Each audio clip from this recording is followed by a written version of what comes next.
وہ بوڑھا ہونا باقی، جو کام کرنا بڑھاپے میں کرنا ہے۔ یہاں انسان دھوکہ کھاتا ہے، ٹھوکر کھاتا ہے، یہ شیطانی دھوکہ ہے۔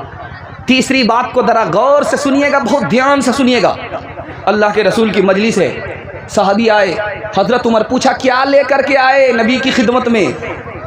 مسجد کو دینے کے لیے، مسلمانوں کو صدقہ کرنے کے لیے کیا لے کر کے آئے، کیا چھوڑا؟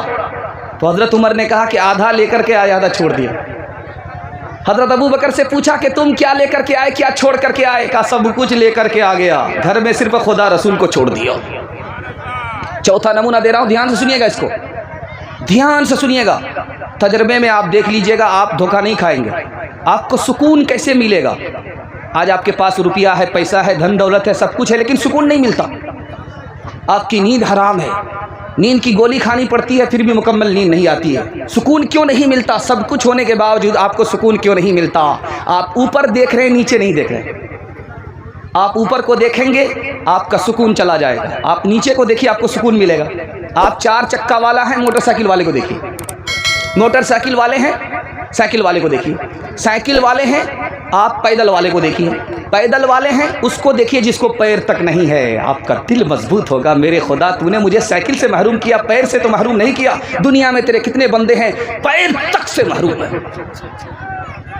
آپ لاکھ رات دن ایک کر لیجئے دنیا کے لیے، آپ کو دنیا ہی ملے گی، سکون نہیں ملے گا۔ رات دن ایک کر لیجئے دنیا کے پیچھے، آپ کو سکون نہیں ملے گا۔ سکون کہاں ملے گا؟ مسجد سے ملے گا۔ سکون کہاں سے ملے گا؟ نماز سے ملے گا۔ سکون کہاں سے ملے گا؟ نکاح سے ملے گا، بیوی بال بچے سے ملے گا۔ دھیان رکھیے گا، آخری نمونہ دینے کے لیے جا رہا ہوں، پیغام کو ختم کر رہا ہوں۔ اگر آپ مالدار ہیں تو اپنے کو سنبھالیے، کہیں آپ کا یہ غلط قدم آپ کو غریب نہ بنا دے، بھیک کا کٹورا ہاتھ میں نہ آ جائے۔ اگر آپ غریب ہیں تو اپنے کو سنبھالیے، کہیں آپ ایسے مالدار نہ ہو جائیں جو رات بھر شراب میں ڈوب جائیں۔ اگر آپ جوان ہیں تو ڈریے کل آپ کو بوڑھا ہونا۔ اگر آپ تندرست ہیں، ہٹھے کٹھے ہیں، الو کے پٹھے ہیں، بھینس کے انڈے ہیں، کیلے کے چھلکے، تو آپ ڈریے کہ کل آپ کو بیمار بھی پڑنا۔ اگر آپ زندہ ہیں، زمین پر مچل کر کے چل رہے ہیں، تو آپ کو ڈرنے کی ضرورت ہے کہ کتنے کا جنازہ اٹھ گیا، اب آپ ہی کا جنازہ اٹھنا باقی رہ گیا۔ اس لیے جو کل کرنا ہے وہ آج کرنا، جو آج کرنا ابھی کرنا۔ ہاتھ اٹھا دیجیے انشاءاللہ۔ کاہلی اور توکل میں بڑا فرق ہے اے دوست، اٹھو محنت کرو، بیٹھے ہوئے کس دھیان میں ہو۔ غریبوں سے لپٹ جاتی ہے دنیا، فکر نہ ہو کر امیروں کے مقابل ہوتی ہے حسن بتا ہو کر۔ کسی نے خوب فرمایا ایک اسلامی کمیٹی میں، نمازی ہے ندارد رہ گئی خالی اذاں ہو کر۔ جو دانش مند ہیں وہ یوں دعا دیتے ہیں لڑکوں کو، نہ ہو مکار پیری میں، نہ ہو عاشق جواں ہو کر۔ جوانی کی دعا لڑکوں کو ناحق لوگ دیتے ہیں، یہی لڑکے مٹاتے ہیں جوانی کو جواں ہو کر۔ انشاءاللہ موبائل میں اور فلم میں رات گزاریں گے، بعد میں توبہ کر لیں گے۔ ہاتھ لائیے انشاءاللہ۔ یہ دیکھیں کتنے بھومیار پکڑے جا رہے ہیں، کتنے سیانے کی چوری پکڑی جا رہی ہے۔ دھیان دیجیے گا، دوسرا بہت پیارا مطالعہ آپ کی خدمت میں لے کر کے آ رہا ہوں۔ مجھے امید ہے کہ آپ اس کو دل سے سنیں گے اور اس کو قبول فرمائیں گے۔ دین دنیا دونوں کی بھلائی سے اللہ آپ کو مالا مال فرمائے۔ یہاں سے لے کر کے وہاں تک مجمع بالکل بیدار ہے، ایسا محسوس ہو رہا کہ ابھی بیٹھا ہے، ابھی جلسہ شروع ہے۔ اللہ آپ کو جزائے خیر دے۔ دھیان دیجیے گا، دوسرا مطالعہ آپ کی خدمت میں لے کر کے آ رہا ہوں۔ جس دین کو ہم نے قبول کیا ہے اس دین کی حقیقت کیا ہے، یہ میں آپ کے سامنے لے کر کے آ رہا ہوں۔ اس کو بہت دھیان سے سنیے گا۔ نماز معاف نہیں ہے، ایک ہی صورت ہے نماز معاف ہوتی ہے، آدمی بے ہوش ہو جائے، 6 نماز کا وقت گزر جائے، اب نماز معاف ہو گئی۔ جب تک آدمی ہوش میں ہے نماز معاف ہو ہی نہیں سکتی۔ دوسری بات کو یاد رکھیے، رمضان کا مہینہ ہے، مغرب کا وقت ہے، اذان ہوئی تو فوراً افطار کیا جاتا ہے، دیر نہیں کی جاتی۔ کیوں اللہ کا حکم آ گیا؟ دیر کرنا مکروہ ہے، ثواب نہیں ملے۔ سحری کا وقت آ گیا، وہاں دیر کرنا افضل ہے۔ مغرب کا وقت آ گیا، یہاں دیر کرنا مکروہ ہے۔ اپنی مرضی نہیں چل رہی ہے، اللہ کی مرضی پر اللہ کا بندہ قربان ہے۔ تیسری مثال دے رہا ہوں، بہت دھیان سے سنیے گا۔ اللہ کے رسول کے لیے قرآن نے کہا بشیر ہیں، جنت کی بشارت دینے آئے، نذیر ہیں، جہنم سے ڈرانے آئے۔ لیکن جب معراج کا ذکر آیا، اللہ نے عرش پر بلانے کا ذکر کیا تو کیا کہا؟ میں نے محمد کو نہیں، اپنے بندے کو بلایا۔ تیسری بات کو بہت دھیان سے سنیے گا جو میں آپ کو سنانے کے لیے جا رہا ہوں۔ نئی لڑکی ہے، شادی ہونی باقی ہے، کل اس کی شادی ہے، اس کو اپٹن لگایا جا رہا ہے، اس کو مہندی لگائی جا رہی ہے، اس کو زیور پہنایا جا رہا ہے۔ ادھر سے ماں آتی ہے، چہرے کو دیکھ کر کے کہتی ہے میری بڑی پیاری بیٹی ہے، پوری حور بنی ہوئی ہے، کتنی خوبصورت ہے۔ ادھر سے سہیلی آتی ہے، تعریف کرتی ہے، ادھر سے ماں آتی ہے، تعریف کرتی ہے، ادھر سے خالہ آتی ہے، تعریف کرتی ہے، لیکن لڑکی خوش نہیں ہے۔ اب خالہ نے پوچھا، نانی نے پوچھا، دادی نے پوچھا کہ بیٹی تو آج دلہن ہے، کل دولہا تمہیں لے جائے گا، زیور پہن کر کے ہے، مہندی لگا کر کے، اپٹن لگا کر کے، اتنی خوبصورت ہے، چاند کی طرح تو چمک رہی ہے، تو خوش کیوں نہیں ہے؟ کہا کہ آپ تعریف کر رہے ہو، آپ کی تعریف سے کیا ہوتا، پیا جس کو چاہے سہاگن وہی ہے۔ آخری مثال پر پیغام ختم کر رہا ہوں۔ آپ کے گھر میں نوکر ہے، آیا ہے کام کرنے کے لیے، بلڈنگ بنانے والا ہے، مزدور ہے، آپ کے گھر کا کام ہو رہا ہے، 8 گھنٹہ ہی کام کرے گا۔ آپ اٹھا کر کے کام کروائیے، بٹھا کر کے کام کروائیے، 8 گھنٹے کے بعد آپ کا کام نہیں کرے گا، مزدوری لے گا 9 دو 11۔ آپ کون ہم کون؟ تم کو اپنے کام سے مطلب، ہم کو اپنے کام سے۔ اس کا نام ہے نوکر۔ نوکر سے بھی اوپر ایک نوکر ہوتا، اس کا نام ہے غلام۔ غلام کا مطلب ہے 24 گھنٹہ اس کی ڈیوٹی ہے، پانی لاؤ، پانی لا کر کے دیا، بستر لگاؤ، بستر لگا کر کے دیا، کھانا پیش کرو، کھانا لا کر کے دیا، باہر چلو، مارکیٹ چلو، بازار کر کے آؤ، اس کا 24 گھنٹہ کام ہے، اس کا نام ہے غلام۔ غلام سے بھی بڑھ کر کے کس کا مقام ہے میں آپ کو بتانے کے لیے جا رہا ہوں، خدا کے بندے کا ہے کہ وہ خدا کی پرستش کرتا ہے، اس کے آگے سجدہ کرتا ہے۔ اب بتائیے کہ آپ کو سب کام کے لیے فرصت ہے لیکن خدا کے سجدے کے لیے فرصت نہیں ہے، تو آپ کیسے غلام ہیں؟ ایک مثال دیتا ہوں، آپ کی آنکھ کی پٹی ہٹانے کے لیے کافی ہے، اگر آپ نے اس پر عمل کر لیا، اللہ آپ کو بھی بنا دے گا، آپ کی اولاد کو بھی بنا دے گا۔ بکری ہمارے یہاں ہوتی ہے، گھاس کھاتی ہے، مالک نے کہا کہ پکارا مالک نے، اب وہ گھاس چھوڑ کر کے مالک کی طرف دیکھ رہی ہے۔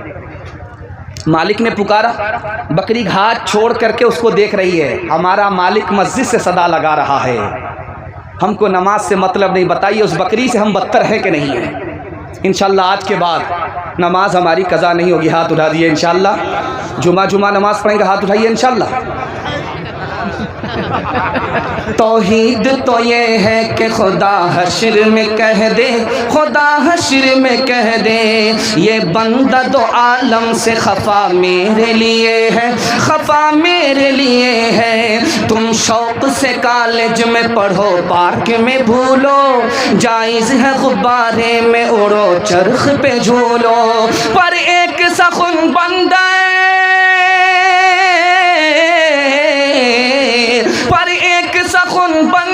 ناچیز کرے یار اللہ کو اور اپنی حقیقت کو نہ بھولو، حقیقت کو نہ بھولو، اللہ کو اور اپنی حقیقت کو نہ بھولو، حقیقت کو نہ بھولو۔ تیسرا پیغام بہت خوبصورت پیغام سماج اور سنت کے حوالے سے دینے کے لیے جا رہا ہوں، انشاءاللہ اس پر عمل کریں گے، ہاتھ اٹھا دیئے انشاءاللہ۔ بیوی سے پوچھ کر کے داڑھی رکھیں گے، ہاتھ اٹھائیے انشاءاللہ۔ ذرا دھیان رکھیے گا، آپ سوچ رہے ہیں کہ امتحان ختم نہیں ہوگا جب تک دعا نہ ہو جائے، امتحان جاری رہے گا۔ بہت پیارا مطالعہ آپ کی خدمت میں لے کر کے آ رہا ہوں، اس کو آپ لوگ دھیان سے سن لیجئے گا، جلسہ کامیاب ہو جائے گا۔ جو میں آپ کو سنانے کے لیے جا رہا ہوں اس کو دھیان سے سنیے گا۔ کسی کے یہاں جنازہ اٹھا، سنت کیا ہے؟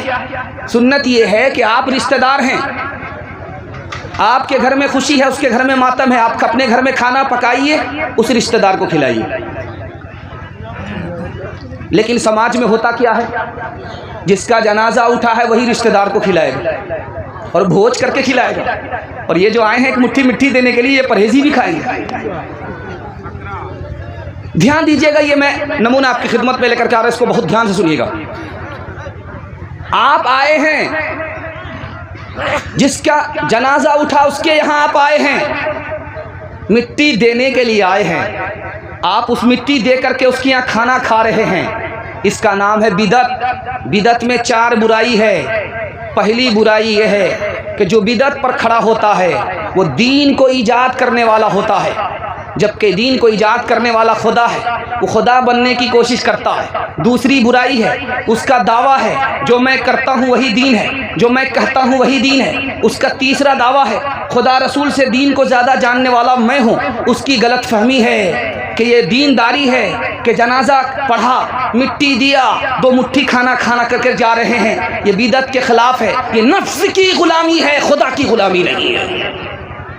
دوسری بات کو ذرا دھیان سے سنیے گا جو میں آپ کو سنانے کے لیے جا رہا ہوں۔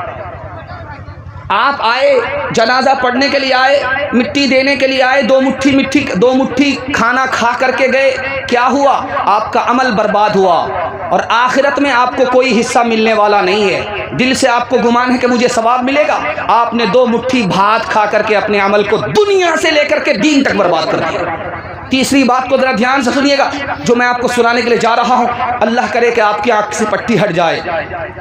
رات کا وقت ہے، سناٹا ہے، ابو بکر تلاوت کر رہے ہیں، عمر تلاوت کر رہے ہیں، دونوں کو بلایا نبی صلی اللہ علیہ وسلم نے۔ ابو بکر سے پوچھا کہ ابو بکر کیا کر رہے تھے؟ کہا تلاوت کر رہے تھے۔ کہا آہستہ کیوں کر رہے تھے؟ کہا خدا کو سنا رہا تھا۔ کہا کہ بہت اچھا۔ حضرت عمر سے پوچھا کہ تم کیا کر رہے تھے؟ کہا تلاوت کر رہے تھے۔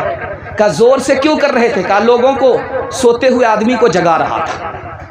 کہا کہ اللہ کو پسند نہیں ہے، تمہاری تلاوت بھی پسند نہیں ہے، ان کی تلاوت بھی پسند نہیں ہے، خدا کو تلاوت پسند ہے، زیادہ زور سے نہیں، زیادہ آہستہ سے نہیں۔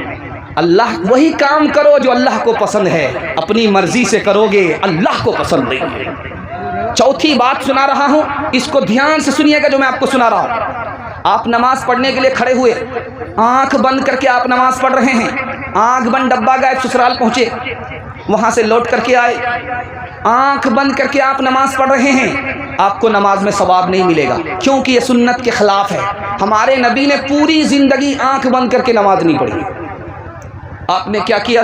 آنکھ بند کر کے نماز پڑھی، آنکھ بند تھی، آپ سجدہ کر رہے ہیں، آنکھ بند ہے، آپ کھڑے ہیں، آپ نے نماز تو پڑھی، جائز تو ہے، لیکن سنت کے خلاف ہے، آپ کو ثواب نہیں ملے گا۔ کیوں؟ پوری زندگی ہمارے نبی نے آنکھ بند کر کے نماز نہیں پڑھی۔ اب انصاف سے بتائیے، نبی کی تعلیم ہے کہ کسی کے گھر جنازہ اٹھے اس کے گھر میں صدمہ ہے، 3 روز صدمہ ہے، آپ رشتہ دار ہیں، کھانا پکائیے، ان کو کھلائیے، بیچارے کے یہاں صدمہ ہے۔ لیکن دقت کی بات تو یہ ہے کہ ادھر باپ کا جنازہ اٹھا، آپ آگے ہٹوا گاڑ کر کے پرہیزی کھانے۔ ایک آدمی بکری بیچ رہا تھا،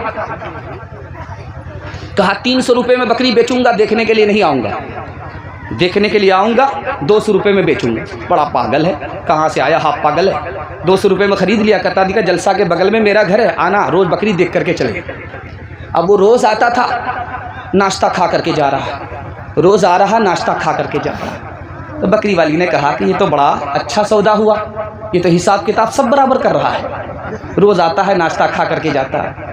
کہا کہ اچھا جلے تو جلال، تو اس بلا کو ٹال، تو کل آئے تو کہہ دینا بکری مر گئی۔ جب وہ آیا تو اب دوپہر کا بھی کھانا کھا رہا، رات کا بھی کھانا کھا رہا، جانے کا نام نہیں لے رہا۔